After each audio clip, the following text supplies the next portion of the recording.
नमस्कार दोस्तों, मैं हिंदू प्रताप सिंह आप सभी का स्टडी विद कॉन्सेप्ट में हार्दिक स्वागत अभिनंदन करते हैं। दोस्तों, अगर अभी आप हमारे चैनल पर नए हैं तो आज रुकिए। आज मैं ऐसे कॉन्सेप्ट को डिलीवर करने वाला हूं और इस चैप्टर को यहाँ फिनिश करने वाला हूं दोस्तों, बहुत बेहतरीन तरीके से। एक बार सिर्फ और सिर्फ मैं आपसे ज्यादा कुछ नहीं मांग रहा हूँ, सिर्फ 10 से 15 से 20 मिनट आप मेरे साथ रुकिए। उसके बाद देखिए मैं आपको कैसा इंफॉर्मेशन प्रोवाइड करता हूँ। क्या आपको अदर चैनलों पे ऐसे इंफॉर्मेशन मिलते भी हैं या नहीं मिलते हैं, या क्लास 7 जो एनसीईआरटी आपने पढ़ा, क्या इस लेवल पे आपको चीजों को आसान भाषा में समझाया बताया भी जाता है कि नहीं जाता है। इन सभी पहलू को हम लोग देखेंगे। तो दोस्तों, हम लोग जो है कि आज बात करेंगे गार्डन, टेम्पल एंड फोर्ट के बारे में। दोस्तों, इस कॉन्सेप्ट को मैं शुरू करूं बताऊं इससे पहले मैं आपको कुछ मिनटों में जो कि लास्ट वीडियो हम लोगों ने जो कवर किया है उसको हम लोग बता देते हैं। दोस्तों, हम लोगों ने एक पढ़ा है ट्रा बीट स्टाइल ऑफ आर्किटेक्चर। कौन सा? ट्रा बीट स्टाइल। इसमें दोस्तों समझेंगे इसमें क्या होता है। ये स्टाइल जो कि 7th सेंचुरी से 10th सेंचुरी के बीच जो है कि प्रिवेल हुआ करता था। इसमें कैसे कैसे आर्किटेक्चर यानी इमारतों का निर्माण किया जाता था। एक दो जो है कि एक साधारण पिलर हुआ करता था और एक ऐसे पिलर हुआ करता था। इस पे जो है कि ऐसे एक छोटे से जो है कि ऐसे फ्लैट रूफ को इस पे बना दिया जाता था। इस प्रकार के जो आर्किटेक्चर आपको देखने को मिल जाता है उसे हम बोलते हैं ट्रा बीट या अनुप्रस्थ। इसको हिंदी में बोलते हैं अनुप्रस्थ टेढ़ा स्ट्रक्चर बोलते हैं। ठीक है, अनुप्रस्थ टेढ़ा स्ट्रक्चर बोलते हैं। अब दोस्तों क्या हुआ कि जब ऐसे आपको ऐसे में सिर्फ और सिर्फ आप ज्यादा इसमें भार नहीं दे सकते। अगर इस हॉरिजॉन्टल लाइन पे ज्यादा अगर आप भार देते हैं तो ये आपके टूटने का डर होता है, यानी आप इसमें जो कि सुपर स्ट्रक्चर को नहीं बना सकते। अगर आपको सुपर स्ट्रक्चर को बनाना होगा वो हमको देखने को मिलता है दूसरा जो आपका आर्किटेक्चर स्टाइल होता है। मैं यहाँ लिख देता हूँ या फिर इसको इरेज करके मैं वहीं पे लिखता हूँ। आपको विजुअल है ना? ठीक है, आपको विजुअल है तो मैं यहीं पे लिखता हूँ। ध्यान से समझिए, ट्रा बीट स्टाइल मैंने आपको समझा दिया। दूसरा आपका आता है आर्कुएट स्टाइल, जिसको मेहराब यानी आर्क यानी जो सुपर स्ट्रक्चर बनाए जा रहे हैं उसमें आर्क का निर्माण किया जा रहा है। दूसरा है आर्कुएट स्टाइल। कौन सा? Arcuate style. ठीक है, आर्कुएट स्टाइल ऑफ आर्किटेक्चर, यानी इसमें क्या होता था, एक जो है कि जैसे आप खिड़की या दरवाजों में देखेंगे तो आपको इस प्रकार के स्ट्रक्चर को ऐसे देखने को मिल जाता है। इसमें क्या होता है दोस्तों, इसमें जो है कि बड़ी बड़ी इमारतों का निर्माण किया जाता है और यहाँ पे जो कि एक की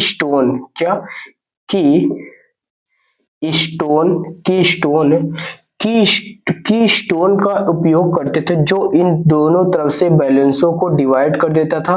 और इस पे जो है कि ये जो है कि पूरे इस तरफ के बैलेंस बनाया रहता था, यानी दोनों तरफ के जो भार होते थे इनको बैलेंस बनाए रखने का कार्य करता था। ऐसे स्ट्रक्चर आपको जो देखने को मिल जाते हैं उसको बोलते हैं आर्कुएट स्टाइल, यानी इसमें बड़े बड़े आर्क का निर्माण किया जा रहा है। ऐसे स्ट्रक्चर आपको देखने को मिल जाते हैं, वो ट्रायंगल जैसे नहीं, आपको ये इस प्रकार के स्ट्रक्चर। और यहाँ पे जो है कि एक की स्टोन लगा दिया जाता था जो है कि पूरे बैलेंस को संभालता था। इस प्रकार के आर्किटेक्चर को जो है कि आप देखेंगे, ये आर्किटेक्चर कब डेवलप होता है? ये 12th सेंचुरी से मुगल पीरियड में ये खूब आपको देखने को मिल जाता है, यानी मुगल पीरियड तक। ठीक है, मुगल पीरियड तक आपको देखने को मिल जाता है। 12th सेंचुरी ऑनवर्ड्स आपको देखने को मिल जाता है। इस पे यानी दिल्ली सल्तनत और मुगल जो सल्तनत और दिल्ली सल्तनत और मुगल एम्पायर के समय में आपको आर्कुएट स्टाइल जो है कि आपकी आर्किटेक्चर देखने को मिल जाते हैं। यानी आपको ये बात समझना है दोस्तों, आज हम लोग इन्हीं स्टाइल को डिटेल में हम लोग देखने और समझने का प्रयास करेंगे। आई होप बात आपको समझ आ गई हो कि स्टोन क्या होता है। अब इसको हिंदी में बोलते हैं मेहराब। आर को क्या बोलते हैं, मेहराब। यानी इस प्रकार के सुपर स्ट्रक्चर, देखो अलाई दरवाजा, बुलंद दरवाजा, इस प्रकार के देखो बड़े बड़े दरवाजों का निर्माण किया जा रहा और उसका जो है कि आर्कुएट स्टाइल में उसको डेवलप किया जा रहा, जिससे और उसमें जो है कि लाइम स्टोन सीमेंट का प्रयोग किया जाता है, जिसमें वो जो बहुत ज्यादा स्टेबिलिटी और मजबूती प्रोवाइड करता है। इसलिए देखेंगे हजारों वर्ष से जो है कि आज वो आपका जो आर्किटेक्चर है वो आपका महल जो है कि आज भी, ये फोर्ट होगा, महल होगा, दरवाजा होगा, आज भी हमें वो देखने को मिल जाता है। उसमें किसी भी प्रकार की कोई जो है कि क्षति नहीं हुई है, मतलब कि तादाद लेवल पे नहीं होगी जो हमें आज उसको रेमिनेंट के रूप में नहीं देंगे, बल्कि हमको पूरे स्ट्रक्चर को देखने को मिलता है। दोस्तों अब हम लोग देखेंगे गार्डन, टेम्पल और फोर्ट के बारे में। किसके बारे में दोस्तों, गार्डन, टेम्पल और फोर्ट के बारे में। दोस्तों जो मुगल थे, मुगल को बगीचों का बहुत शौक था। बाबर जो है कि बाबर अपने जो ऑटोबायोग्राफी तुजू के बाबरी में लिखता है, वो कहता है कि वो जो है कि एक ऐसे कल्पना करता है कि मैं एक ऐसे बाग का निर्माण कराऊंगा जो कि उसको चार जो है कि क्वार्टर में उसको डिवाइड कर देता था, और इन सभी क्वार्टर को जो है कि एक रिवर चैनल से, या फिर ऐसे समझो कि नहर के, कैनाल के माध्यम से इसको कनेक्ट कर दिया जाता था, जिससे यहाँ भी वाटर का जो है कि आपका सप्लाई होता रहे। इस प्रकार के वो जो है कि औपचारिक रूप से वो ऐसे जो है कि वो बाग का वो कल्पना करता है। दोस्तों इसी को बोलते हैं चहार बाग स्टाइल बोलते हैं। क्या बोलते हैं, चहार या चार बाग स्टाइल बोलेंगे। आज इसी स्टाइल में हमें लखनऊ का स्टेशन भी देखने को मिल जाता और सारी इमारतें देखेंगे। तो दोस्तों मैं आपको बताना चाहता हूं कि ये जो है कि कैसे शेप में होता है, रेक्टेंगुलर क्वार्टर में होता है, रेक्टेंगुलर, और जो कि मुगल लीगो डिस्टाइव इंटेस्ट, और ये जो कि आपको अच्छा मुगल के जितने भी शासक थे वो इस स्टाइल में बहुत ही ज्यादा उनका अभिरुचि और जागरूकता भी थी। ठीक है, जैसे आपने देखें इस स्टाइल को जो इन्होंने परिकल्पना की थी, इस जो है कि स्टाइल की शुरुआत जो है अकबर के समय में होता है। हुमायूं का उन्होंने मकबरा बनवाया, और उसके बाद दोस्तों आप देखेंगे जहांगीर, लेकिन इसका जो गोल्डन पीरियड होता है वो आपको शाहजहां के समय देखने को मिल जाता है। किसके समय दोस्तों, शाहजहां के समय देखने को मिलता है। शाहजहां ने जैसे ताजमहल बनवाया, जो कि आज का 7 अजूबों में से एक है, ये आप जानते हैं। और उसके बाद और अच्छा शाहजहां ने उसमें क्या ऐड किया, वो जो है कि इसके पहले जितने भी आप देखेंगे चारबाग स्टाइल में, वो जो है कि स्ट्रक्चर ऐसा होता था, वो जो है कि चैनल से कनेक्ट कर दिया जाता था। यानी वो जो कि रिवर फ्रंट नहीं हुआ करता था, लेकिन जब शाहजहां ने इसका निर्माण करा, जिनको खुर्रम के नाम से भी जाना जाता था और जहांगीर को सलीम के नाम से जाना जाता था, तो दोस्तों वो क्या करते थे, इन्होंने इस स्टाइल को रिवर फ्रंट में तब्दील कर दिया है। यानी एक फ्रंट जो है कि जो आपका जो अब महल या पैलेस बनाया जाएगा, जो टॉम बनाए जाएंगे, उसका एक फ्रंट जो है कि रिवर से कनेक्ट कर दिया जाता था। इस प्रकार के जो है कि स्ट्रक्चर आप किसके समय में देख लेते हैं, शाहजहां के समय। कहा दोस्तों, शाहजहां के समय। तो अगर आपसे पूछा जाता है कि चारबाग स्टाइल में रिवर फ्रंट स्टाइल जो है कि किसने ऐड किया, तो वो थे शाहजहां थे दोस्तों। और जो कि आपको जो कि चारबाग स्टाइल का सबसे अच्छा एग्जांपल आपको हुमायूं टॉम में देखने को मिल जाता है, जो किसके बने हैं, रेड सैंडस्टोन और व्हाइट मार्बल का। दो इसमें व्हाइट मार्बल पूरा रेड सैंडस्टोन है, इसमें व्हाइट मार्बल का भी ऐसे बाहरी किनारे में जो है कि साइड एरिया में उसका देखने को मिल जाता है। और दोस्तों इनका जो है कि एक और दूसरा एग्जांपल दीवाने खास, जिसको सेरेमोनियल पब्लिक प्राइवेट जो है कि आपका स्पेस हुआ करता था, वो जो है कि इसको जो है कि अच्छा जहां पे ये शाहजहां का जो सिंहासन हुआ करता था, ये अगर शाहजहां का ये सिंहासन है, तो इसमें जो है कि दोस्तों देखेंगे यहाँ पे जो है ग्रीक ऑर्फियस जो है कि गॉड का आपको पिक्चर देखने को मिल जाता है वहां पे। और और दूसरा दोस्तों इसका जो फ्रंट हुआ करता था वो किबला है। किबला वो बोलते हैं कि जब जो है कि जो मुस्लिम वर्ग के लोग होते हैं जो जब वो प्रेयर करते हैं यदि नमाज पढ़ते हैं तो वो अपने मुख को जो है कि मक्का मदीना की साइड में करते हैं। इस प्रकार के पोजीशन को किबला कहा जाता है।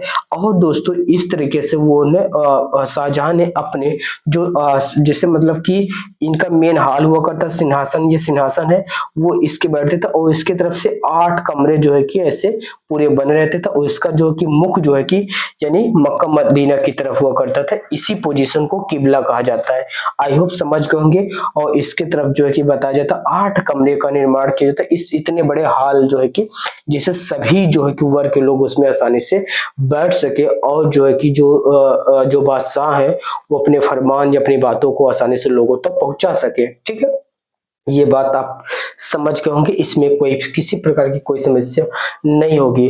तो दोस्तों अब हम लोग पहुंचते हैं, चलते हैं लास्ट वन हेडिंग की तरफ, वो है दोस्तों रीजनल। क्या है दोस्तों आपका रीजनल, आपका है मैं देख लेता हूँ रीजनल और रीजनल एम्पायर, यानी जो कि रीजन का क्या इसमें महत्व हुआ करता था उन सभी पहलुओं पर हम लोग एक बार चर्चा कर लेते हैं। अच्छा दोस्तों एक बात और, जो आगरा का फोर्ट है, फतेहपुर सीकरी है, इन सभी चीजों को भी देखते हैं, इसमें किसका जो है कि प्रभाव था, इन सभी पहलुओं को भी हम लोग देख लेते हैं। इसको एक बार तो दोस्तों अब हम लोग देखते हैं रीजन और एम्पायर, यानी क्षेत्रीय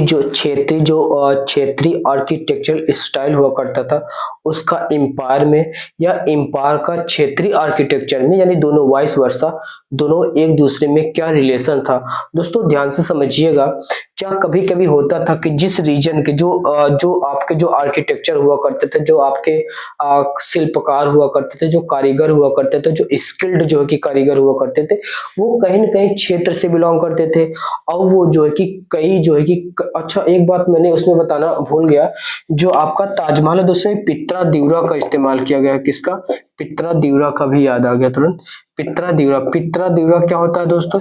एक प्रकार की कारीगरी होती है जो कि व्हाइट मार्बल यानी संगमरमर पर दोस्तों उसमें विशेष प्रकार के जो है कि फ्लावर्स जो है कि ऐसे गढ़ा जाता है।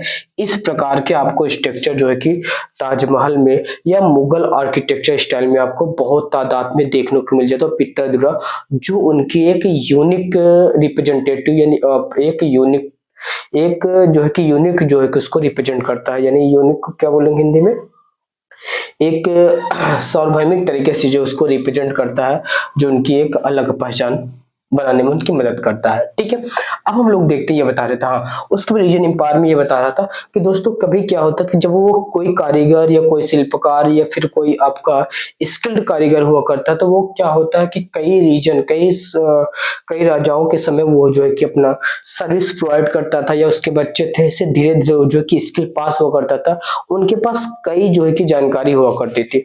तो क्या होता था कि आपको जो कि फतेहपुर सीकरी के जो आपके फोर्ट देखने को मिल जाते हैं, वहां में कुछ इन्फ्लुएंस जो है कि गुजरात के आर्किटेक्चर स्टाइल को जो है कि वहां पे देखने को मिल जाता है।